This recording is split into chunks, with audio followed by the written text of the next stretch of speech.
नमस्कार दोस्तों, मैं जिस साहब का स्वागत करता हूं आपके अपने यूट्यूब चैनल पे। दोस्तों, आज की इस वीडियो में हम आपको बताने वाले हैं कि अगर आप कोई प्रॉपर्टी महिला के नाम से रजिस्टर्ड करवाते हैं, यानी दोस्तों कोई भी प्रॉपर्टी परचेस करते हैं और उसको डायरेक्ट महिला के नाम पे दर्ज करवाते हैं, तो उसमें आपको कितने परसेंट का रिबेट यानी छूट मिलेगा। तो उसी की जानकारी इस वीडियो में हम आपको देने वाले, तो उसके लिए आप इस वीडियो को अंत तक जरूर देखें और चैनल पे अगर नए हैं तो चैनल को सब्सक्राइब कर बेल आइकन को दबाएं, जिससे कि हमारे चैनल पे जो भी नई अपडेट आए वो सबसे पहले आपको मिले। तो चलिए वीडियो को शुरू करते हैं। तो सबसे पहला जो दोस्तों टॉपिक है कि किसी भी महिला के नाम पे अगर आप कोई ज़मीन या बिल्डिंग या फिर कोई घर परचेस करके उसके नाम पे डायरेक्ट रजिस्ट्री करवाते हैं, तो उसमें आपको जो मार्केट वैल्यू का स्टैम्प ड्यूटी लगता है, यानी मार्केट वैल्यू पे जो स्टैम्प ड्यूटी लगता है, उसमें आपको कितने परसेंट का रिबेट छूट मिलेगा। तो सबसे पहला टॉपिक ये है दोस्तों। दूसरा, किसी महिला के नाम से जो अगर आप प्रॉपर्टी परचेज़ करके उसके नाम पे रजिस्ट्री करवा देते हैं, तो क्या वो जो प्रॉपर्टी है पूरी फैमिली की प्रॉपर्टी से अलग मानी जाएगी कि पूरी फैमिली के साथ मानी जाएगी, ये दूसरा टॉपिक है दोस्तों। तीसरा, कि कोई भी पति जो है उसके नाम की प्रॉपर्टी अगर वह अपनी बच्ची यानी अपनी बेटी को और अपनी वाइफ यानी अपनी पत्नी को देता है, उसमें कितने परसेंट का स्टैम्प ड्यूटी लगेगा। तो उसके लिए आप देखते रहें इस वीडियो को। तो सबसे पहला जो टॉपिक है दोस्तों कि महिला के नाम से रजिस्ट्री करवाने में आपको क्या फ़ायदा होगा, कितने परसेंट का स्टैम्प ड्यूटी लगेगा। तो सबसे पहला जो टॉपिक है उसमें दोस्तों, अगर आप किसी भी महिला के नाम पे कोई भी रजिस्टर्ड प्रॉपर्टी करवाते हैं, तो उसमें आपको मिनिमम 2% का स्टैम्प ड्यूटी में छूट मिलेगा।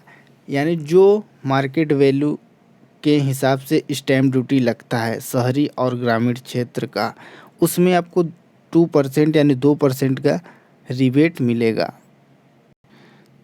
तो 2% की जो छूट मिलेगी आपको डायरेक्ट पंजीयन या फिर स्टैम्प ड्यूटी में मिल जाएगा। जो मार्केट वैल्यू आपकी ज़मीन का आएगा, यानी शहरी क्षेत्र में जो 12.5% की स्टैम्प ड्यूटी लगता है, उसमें आपको 10% यानी 10.5% का स्टैम्प ड्यूटी पे करना होगा। और जो ग्रामीण क्षेत्र का स्टैम्प ड्यूटी लगता है उसमें भी 2% का आपको छूट मिलेगी। अब दोस्तों, जो अगर महिला के नाम पे कोई प्रॉपर्टी खरीदते हैं तो उसमें आपको क्या बेनिफिट होगा। तो सबसे पहला इसमें एक प्लस पॉइंट है, एक माइनस पॉइंट है। तो जो प्लस पॉइंट है, अगर कोई भी प्रॉपर्टी आप परचेस करते हैं महिला के नाम से, तो ये जो प्रॉपर्टी है ये पूरी फैमिली की प्रॉपर्टी से अलग मानी जाएगी। यानी जो अगर आपकी फैमिली में बहुत सारे मेंबर्स हैं, उसमें कभी ये प्रॉब्लम आता है कि आप जो प्रॉपर्टी इनके नाम से परचेस किए हैं, वो प्रॉपर्टी हमारे कमाए हुए पैसों से आप परचेस किए हैं, लेकिन जो अगर आप इस प्रॉपर्टी को महिला के नाम दर्ज करवा देते हैं, तो ये पूरी फैमिली की प्रॉपर्टी से अलग मानी जाएगी। सबसे पहला इसमें प्लस पॉइंट ये है दोस्तों। लेकिन माइनस पॉइंट ये है कि अगर आप जिस महिला के नाम प्रॉपर्टी रजिस्टर्ड करवाते हैं, अगर वो आपकी वाइफ हैं या फिर कोई भी हो, तो अगर वो महिला किसी कारण आपसे अलग हो जाती है, यानी आपके बीच उनका जो संबंध खराब हो जाता है, यानी कहने का मतलब है कि अगर आपकी वाइफ है और उनके बीच आपका डाइवोर्स हो जाता है, तो जो यह प्रॉपर्टी है उसकी लीगल ओनर तो यही है। तो ये चाहे तो आपको दें या फिर डायरेक्ट इसको सेल कर लें या फिर किसी भी अपने पर्पस से यूज कर सकते हैं। इसमें आप किसी भी प्रकार का कोई भी प्रोसेस नहीं कर सकते हैं, इसमें ऑब्जेक्शन नहीं कर सकते हैं। ये दोस्तों इसका माइनस पॉइंट है। अब अगला जो टॉपिक है कि जो महिला के नाम से संपत्ति होती है वह डायरेक्ट पति के नाम से आ सकती है कि नहीं। तो दोस्तों, महिला के नाम से जो प्रॉपर्टी है, जो भी संपत्ति है, डायरेक्ट पति के नाम पे नहीं आ सकती है। हाँ, अगर महिला की मृत्यु हो जाती है तो इनके जो वारिस यानी कह सकते हैं जो बच्चे हैं, अगर 3 बच्चे हैं ABC, तो इनके नाम पे वह प्रॉपर्टी जो भी रहेगी तीनों के नाम पे बँट जाएगी। यानी ए के नाम, बी के नाम, सी के नाम पे आ जाएगा। अगर महिला अपने पति को देना चाहती है तो इसको उस प्रॉपर्टी को सेल डीड क्रिएट करवाना पड़ेगा या फिर जो गिफ्ट डीड होता है उसको क्रिएट करवाना पड़ेगा। अगला जो टॉपिक है, अगर कोई पिता अपनी पत्नी को या फिर अपनी जो बच्ची यानी डॉटर को ज़मीन देना चाहता है तो उसमें कितने % की स्टैम्प ड्यूटी लगेगी और कितना छूट आपको मिलेगा। और अगला जो टॉपिक है दोस्तों, ससुर अपनी बहू के नाम रजिस्ट्री करवाता है तो कितना % का स्टैम्प ड्यूटी लगेगा और कितना छूट आपको मिलेगा। तो देख सकते हैं दोस्तों, अगर कोई पिता अपनी पुत्री यानी डॉटर या अपनी पत्नी यानी वाइफ को ज़मीन देता है या उनके नाम रजिस्ट्री करवाता है तो उसको पूरे मार्केट वैल्यू का 1% स्टैम्प ड्यूटी पे करना पड़ेगा, जिसमें मैक्सिमम 1000 स्टैम्प लगेगा और मैक्सिमम रजिस्ट्रेशन 100 रुपये लगेगा। यानी आपका जो 1100 रुपये में रजिस्ट्री हो जाएगी। इससे अधिक आपको स्टैम्प ड्यूटी पेमेंट नहीं करना पड़ेगा। इसमें कंडीशन ये है कि जो पिता है अपने नाम की जो प्रॉपर्टी है यानी ज़मीन, घर, उसमें अपनी पुत्री यानी डॉटर, वाइफ यानी पत्नी का नाम मेंशन करवा रहा होगा तब, यानी अपने नाम की प्रॉपर्टी अपनी पत्नी या फिर अपनी बच्ची को देगा तब।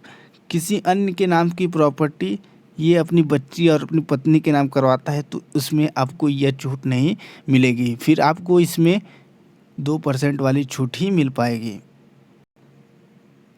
अब अगला जो टॉपिक है कि जो ससुर है वो अपनी जो बहू के नाम पे रजिस्ट्री करवाता है तो उसमें आपको कितने % का स्टैम्प ड्यूटी लगेगा। तो अगर कोई ससुर अपनी बहू के नाम पे ज़मीन की रजिस्ट्री करवाता है तब उसको जो ज़मीन की मार्केट वैल्यू होता है उसका 1% स्टैम्प ड्यूटी और 0.1% उपकर और रजिस्ट्रेशन फीस 0.8% लगेगा। इतने स्टैम्प ड्यूटी आपको पेमेंट करना है, उसके बाद आप रजिस्ट्री करवा सकते हैं। इसमें भी एक टर्म्स एंड कंडीशन ये है कि कोई ससुर जो है अपने हिस्से की ज़मीन में अपनी बहू का नाम दर्ज करवाता होगा तब, यानी कहने का मतलब है कि एक कोई प्लॉट है, ये आपका 10 डिसमिल का प्लॉट है, इसमें जो ससुर हैं इसका 1/2 करवा देते हैं। 1/2 में यानी 1 यानी ससुर का हिस्सा और 2 मतलब बहू का हिस्सा, मतलब 5-5 डिसमिल जो ज़मीन है अगर दोनों के नाम दर्ज होता है यानी ससुर का भी हिस्सा उसमें मेंशन हो, यानी 1 भी डिसमिल उसमें हिस्सा होना चाहिए ससुर का, तो उसमें आपको मार्केट वैल्यू का 1% स्टैम्प ड्यूटी, 0.1% उपकर और 0.8% रजिस्ट्रेशन फीस देना पड़ेगा। तो दोस्तों आप समझ गए होंगे कि महिलाओं के नाम पे रजिस्ट्री करवाने से आपको कितने % का स्टैम्प ड्यूटी में छूट मिलेगा, क्या बेनिफिट है। तो अगर वीडियो अच्छी लगी हो तो लाइक कर दें, चैनल पे नए हैं तो चैनल को सब्सक्राइब कर लें और रजिस्ट्री से संबंधित इसी तरीके के वीडियो देखने के लिए हमारे यूट्यूब चैनल की प्लेलिस्ट में जाकर वीडियो को देख सकते हैं। तो धन्यवाद दोस्तों वीडियो को देखने के लिए।